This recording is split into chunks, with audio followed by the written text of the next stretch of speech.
Empower India Foundation, in its second national conclave, released its project India 2047, Supplementary Edition 2021 at Indian Social Institute, Bangalore. National Conclave was a 2-day program, with the first day being the national workshop. Delegates from different chapters attended the workshop. Professor Amitabh Kundu, SACHAR Committee Chairman, was the chief guest, and K. Rahman Khan, former Deputy Chairman of the Rajya Sabha, was the guest of honor. नहीं, इसे अच्छा कदम है जो एक organisation इन्होंने बनाए हैं empower India, तो कोशिश अच्छी है। और इसमें डेटा, इनका जो मकसद है कि डेटा फराहम करना, डेटा बहुत ज़रूरी है। कोई भी एक तामीरी काम करने के लिए डेटा बहुत ज़रूरी है। और जहाँ तक हिंदुस्तान के मुसलमानों का इकोनॉमिक डेवलपमेंट, एजुकेशन डेवलपमेंट और सोशल डेवलपमेंट होना है, तो जैसा कि अगर हम अंधेरे में देखेंगे क्या भी नहीं लगा, डेटा एक उजाला है, it is a light, data will देता है। तो इस तरह से इन्होंने डेटा कलेक्शन का काम किया है। और जो बुक जो पब्लिश किए हैं उसमें अलग अलग डेटा दिए हैं, ताकि NGOs जो हैं, दूसरे NGO जो काम कर रहे हैं अलग अलग फील्ड में, तालीम के मैदान में, इकोनॉमिक डेवलपमेंट मैदान में, उनको एक हिदायत मिलती है, एक गाइडेंस मिलती है कि क्या करना है। I'm very happy that civil society organizations like Empowerment India Foundation thought about putting up a vision for India and the status and role of the Muslim, because most of the organizations which work at the grassroots level, they generally concentrate on the problems at the grassroots without really linking them up with the macro context.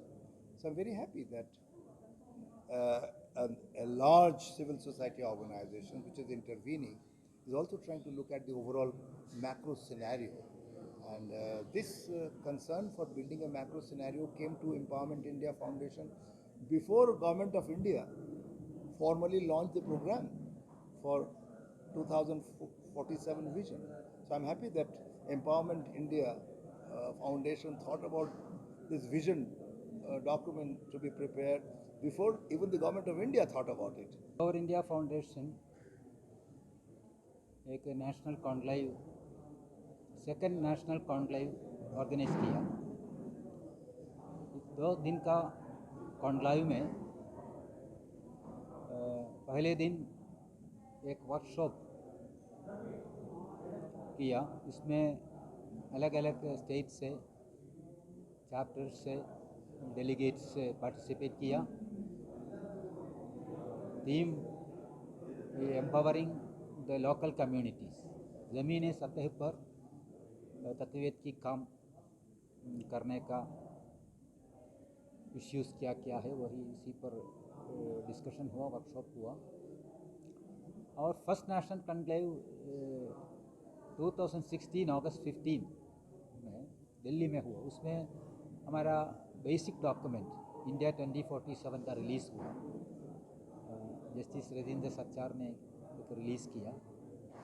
तो 6 साल गुजर गया और 6 साल हमारा project का phase 1।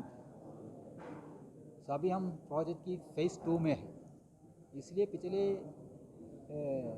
7 साल का एक रिव्यू, एन अपडेटेड एनालिसिस है, एक नया डॉक्यूमेंट।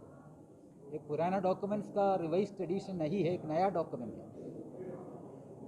इसमें 3 पार्ट्स है। नंबर 1 इज़ नेशनल ओवरव्यू, पिछले 5-6 साल के अंदर हिंदुस्तान में समाजी सियासी तौर पर क्या बदलाव हुआ, और तरक्की की मैदान में, ख़ास तौर पर मुसलमान की तरक्की के मैदान में, तालीमी, माली और हेल्थ, अलग अलग एजुकेशन, अलग अलग फोकस एरिया में क्या क्या चेंज, डाटा एनालिस किया।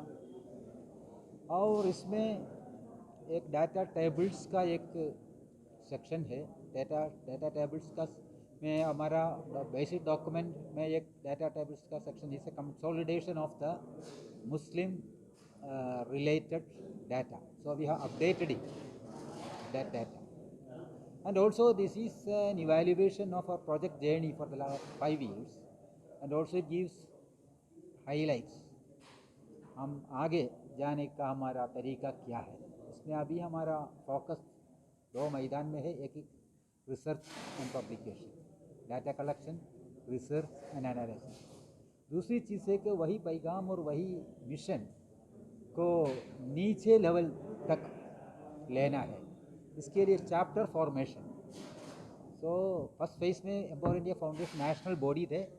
सेकंड फेज़ में इंडिया 47 के साथ हैदराबाद 2047, कलकत्ता 2047, बेंगलुरु 2047 जैसे मैक्सिमम डिस्ट्रिक्ट्स में एम्पावर इंडिया फाउंडेशन चैप्टर बनाने का एक कोशिश हम शुरू किया.